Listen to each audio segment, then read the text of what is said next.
Hey, everybody. I'm in yet a new place in the school. Well, it's not new, but it's just a new place for me to read a story. I'm wondering if you can tell just from the beautiful background with all these butterflies. Whoop! Look at it, they keep going and going. Where I am at Vestal. Think about it, and I'll let you know by the end if I remember. All right. Hey, everybody. I was sort of hoping, well, actually, I was really hoping that we'd be back at school today. However, one little silver lining is I do have a really special story that I want to read to you guys.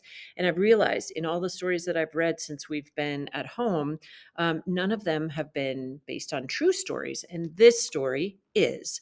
It's called the Soda Bottle School, which, if you say that with me, the Soda Bottle School, you realize it's a little hard to say out loud for some reason. But over here it says a true story of recycling, teamwork, and one crazy idea. So I saw this in our library and I thought, that's a catchy title. I wonder what it's about. And I picked it up and read it, and I love it. It's a great story, and it's all about local action, which is a part of what we do and talk about a lot at Vestal. The other thing that I love about this book, but I do want to be honest about, is that this story takes place in a country called Guatemala. And in Guatemala, the main language spoken there is Spanish. This book is written in English, but there are some Spanish words in it. And I just want to be really honest with you guys. I have tried to learn Spanish many, many times, and I'm still trying.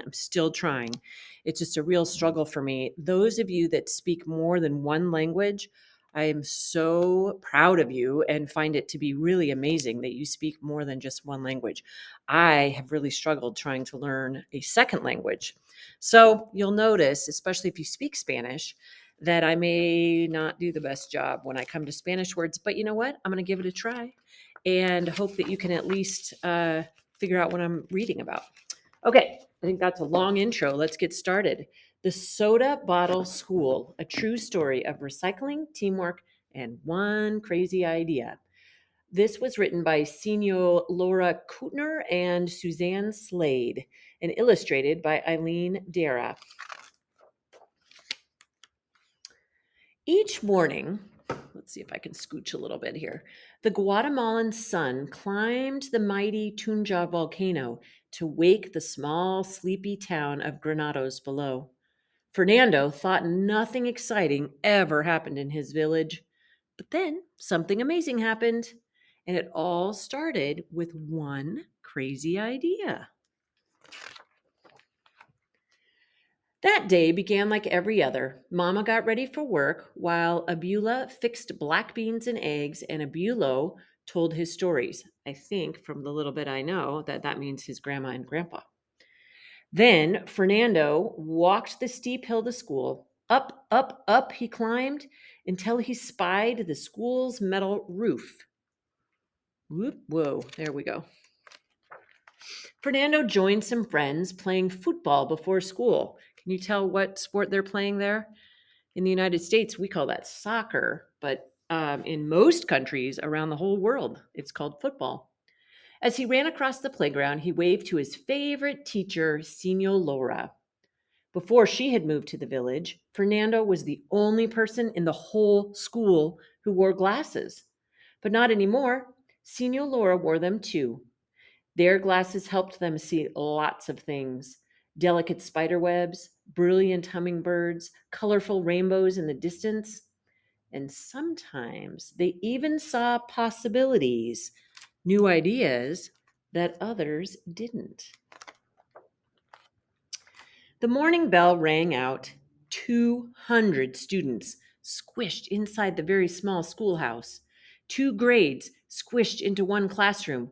Two children squeezed behind one desk. The walls between the classrooms didn't even reach the ceilings. So hundreds of voices echoed throughout the school all day, every day. Some days it was too noisy to even think. Wow. So it's a very, very crowded school.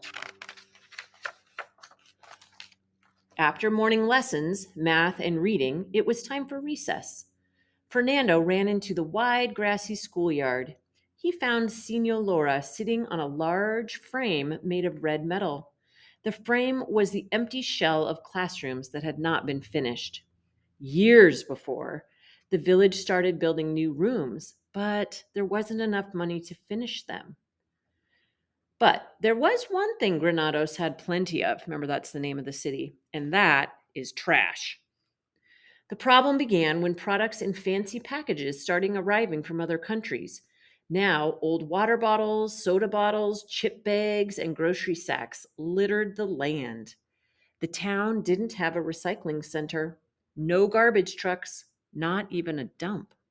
There was no place to put all of their trash. Signor Laura took a sip of cold soda and then set her bottle back on the metal bar. The plastic bottle sparkled in the sunlight. It was exactly the same width as the metal bar. And that's when it happened. The crazy idea. Anybody have a guess on what this crazy idea really is? Let's see. Senor Laura ran to the principal's office and told her all about it. I love this idea, Principal Reina said. Let's get started right away. So, Senor Laura and the principal visited Fernando's classroom. Our trash piles are too big and our school is too small, Senor Laura said. Do you think we could build a new school with the old bottles and the trash? Whoa, that would take a lot of bottles, one student said. That sounds like a lot of work, said another. I'm not sure we could do it, sighed a third student. Well, Fernando pushed his glasses up on his nose and peered outside. He studied the trash surrounding the school, and he imagined a row of colorful bottles on the metal frame. He pictured hundreds and hundreds and hundreds of bottles stacked upon each other, and then he saw it in his mind, a brand new school. A brand new, bigger school. A school with enough room for everyone. Well, Fernando could not wait to get started. His excitement spread to his friends, families, and neighbors. Before long, the whole town was talking about the school's crazy idea, and everyone wanted to help. Students, teachers, papas, mamas, abuelos, abuelas, even the mayor. Children started collecting bottles near school, in town, beside fields. Fernando lugged bags of sticky bottles to school. He washed each one of them and set the bottles in the sun to dry. Day after day, the bottle pile grew. Students filled Principal Reina's office with bottles, leaving only a very narrow path to her desk. The empty bottles weren't strong enough to build a wall, so students stuffed the bottles with trash to create Eco Ladrero. Using small sticks, they shoved old chip bags, grocery sacks, and plastic trash into the bottles. The more eco ladreos the children made, the cleaner and more beautiful their village became. Look at how clever this is. So they have an empty bottle, and then they used a stick to shove garbage in there to fill it up, which takes care of more garbage too. Before long, they had cleaned up the entire town. Boy, I bet that alone made them feel pretty great. Then the bad news blew through the village like an August caliente wind. The bottles had been counted, and they still needed thousands more. The school could not be finished again. But Fernando still believed in the crazy idea. His friends did too, so they strapped on their sandals and walked miles to nearby towns. They gathered more bottles and trash, and they kept stuffing. Fernando stuffed bottles before school, during recess, after school. He stuffed until his hands blistered. After 6 long months, the town finally had enough ecoladreros. 6,000. Can you picture that in your mind? 6,000 in all. And now it was time to start building. The mayor bought bales of chicken wire. Students rolled wire over the metal bars and tied it securely in place. They left 2 huge holes for windows. The Guatemalan sun would give them plenty of free light. Fernando stacked bottles between the wire, straight and tall. When the wall grew over his head, he climbed a homemade ladder and kept stacking. Soon the wall was as high as a mighty ceiba tree. Children stuffed trash between the bottles to make to make the wall solid and secure. Villagers gathered to admire their rainbow colored walls. But the school wasn't finished quite yet. Boy, that is a lot of work. The children dragged heavy bags of powdery cement inside. They sifted rocky sand through screens. They mixed water into the fine sand and cement powder until it turned into a sticky paste. Fernando threw a glob of cement on a wall. Splat! Students covered the plastic walls. Splat, splat, splat! Local masons poured thick cement floors. Village welders installed windows and doors. Boy, it sounds like they had everybody in the village helping out. Then the children grabbed brushes and painted the walls with bright rainbow colors. Some rooms were blue like the wide, endless sky. They painted the outside with Principal Reina's favorite color, orange. After 15 months, the school was finally finished. Ugly trash had turned into a beautiful school, and Granados was cleaned up. Joy filled the village, a joy so big it had to be celebrated. The town decided to throw a huge fiesta.